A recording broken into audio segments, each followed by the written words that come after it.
Merci mingi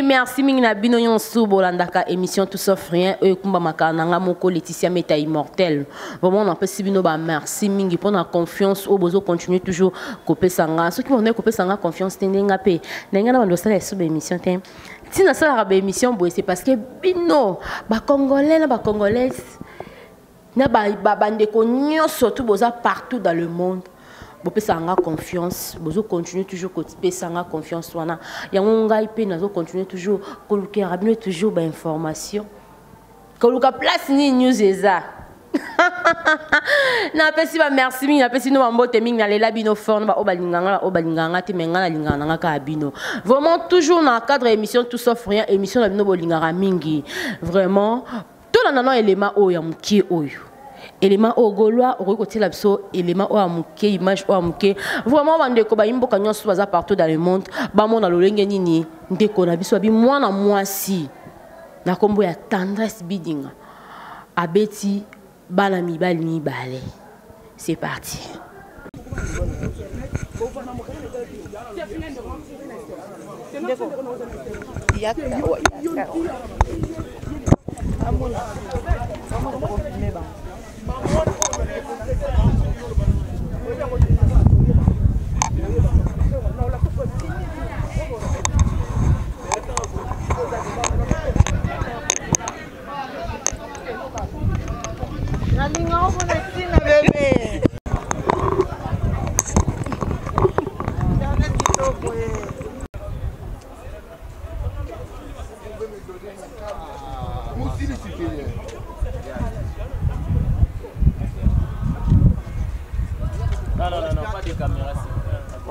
Merci mingi vraiment beaucoup quand on a image oyo on a profité na pesa mbote na j'ai dit témo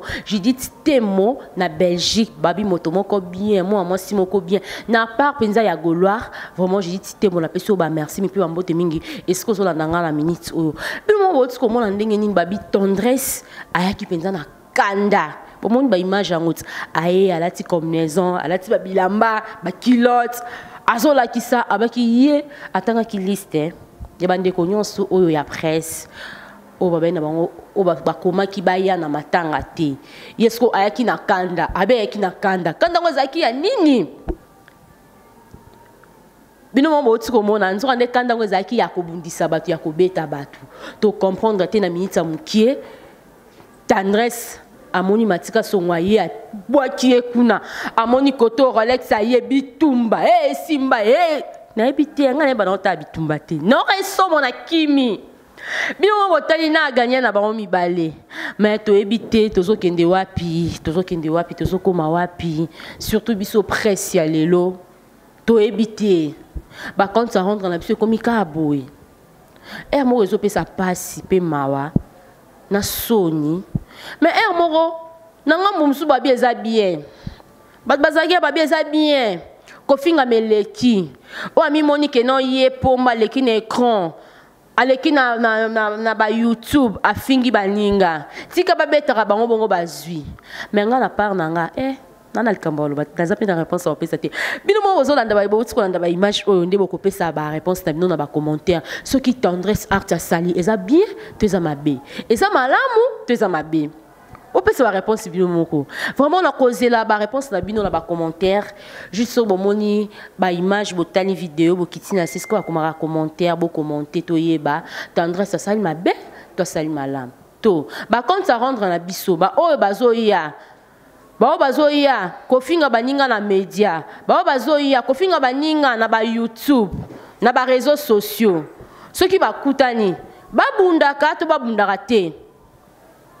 poto tuko mona kofinga na tellement les kaki tendresse akutani na moko bandeko na yo abiki non bazaki na ba compte à rendre na bango yaki ande kozela na yaki ande kozela bango plutôt babetani siko nanya gagné vraiment nga moi no wana suki nanga awa madongo mala patrona motema ya fioti ngoma babi moi si moko bien moi si moko lukane problème te moi si moko banda na mbali na ti lelo bazaka ensemble vraiment na boki lo ba flair et sikozali madongo ma oza vraiment exemple mo ya malamu il faut to landa babi bambote mingi na nouveau marié Ariachulu Yelema. Ma copine chérie, vraiment, Ariachulu Yelema. Na peso bambote mingi eskozo landanga la minutes oyo. Na Mike Image, babi Mike Lema, babi mobali. Mobali openza ami mona ke non na mobali ala kisi batu ke za mobali ake penza pese mwasi na mbongo ya libala abali mwasi na a honorer mbote na bino couple Lema vraiment na pese no mbote mingi eskoza li fondation Mandala Duchesse na pese no mbote pese ka bozali na yemei babi Amanda la Duchesse maman sociale na pese pe mbote mingi eskoza li Guylaine en sala mon vieux plus 33 Koda Guylaine en sala na peso bambote mingi et sikoza li vraiment na bino to na bino na prochain numéro bye.